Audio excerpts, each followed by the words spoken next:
भाई जो गुरु बचन पे डट गे, कट गे फंद 84 के।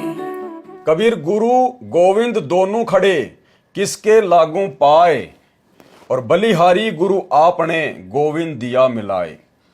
कबीर कौन कह रहा है? कबीर कौन सा कबीर? संगत जिसे भगवान मानती है ये कबीर जी क्या कह रहे हैं कि गुरु और गोविंद दोनों खड़े किसके लागू पाए। कबीर जी दाढ़ी मूंछ वाले कबीर जी सतलोक आश्रम से जुड़ी हुई संगत के भगवान जी कह रहे हैं कि भाई भक्तों, यदि तुम्हारे सामने कभी ऐसी परिस्थिति उत्पन्न हो जाए कि एक तरफ तो तुम्हारे गुरुजी खड़े हों और दूसरी तरफ तुम्हारे गुरुजी के बराबर में मैं दाढ़ी मूंछ वाला कबीर भगवान खड़ा हूं, हम दोनों खड़े हो गए। अब तुम भक्तों ने क्या करना है? सबसे पहले किसको दंडवत करना है? तो कबीर जी खुद ही बता रहे हैं कि कबीर गुरु गोविंद दोनों खड़े हैं। गुरुजी भी खड़े हैं, आप जिसे गोविंद मान रहे हैं वो भी खड़े हैं, दोनों साक्षात आके खड़े हो गए।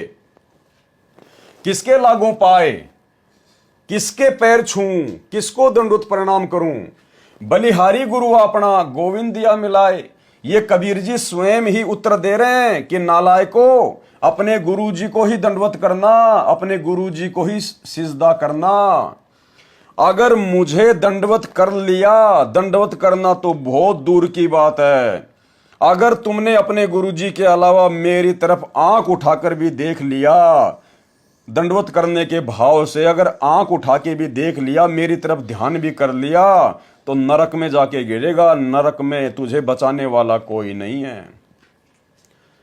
छोटा सा सत्संग सतगुरु रामपाल जी परमेश्वर जी का सुन लीजिए, जिसमें स्वयं गुरुदेव भगवान कह रहे हैं कि जब तुम त्रिकुटी पर जाओगे तो तुम्हारी फाइनल परीक्षा होगी कि तुमने धरती पर भक्ति करते समय अपने गुरुजी को खाली अपना गुरु माना, एक संत माना, या कबीर भगवान माना।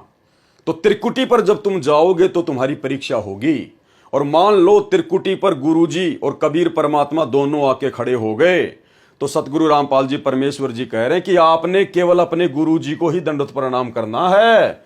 अगर उधर उस कबीर परमात्मा की तरफ झांक भी लिया, झांकना होता है देखना, अगर तुमने उसकी तरफ देख भी लिया तो उसी समय फेल हो जाओगे, उसी समय।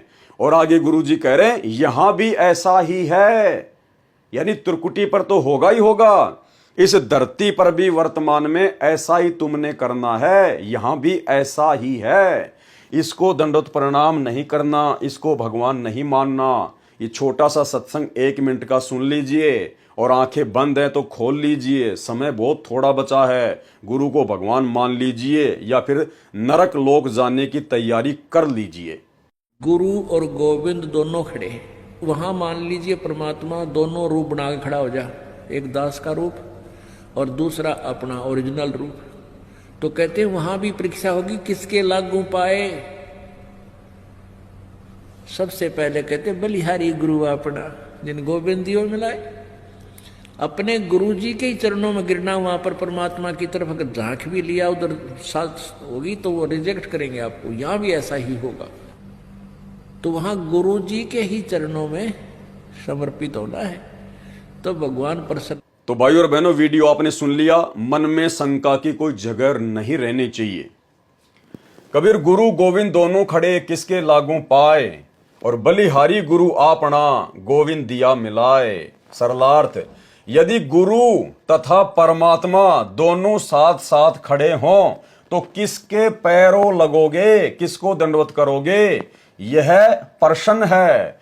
इसका उत्तर दिया है कि मैं तो अपने गुरु के पैर लगूंगा, गुरुजी के पैरों लगूंगा, गुरुजी को ही दंडवत करूंगा, उस पर बलिहारी जाऊं, उस पर मैं कुर्बान हो जाऊं, मर मिट जाऊं।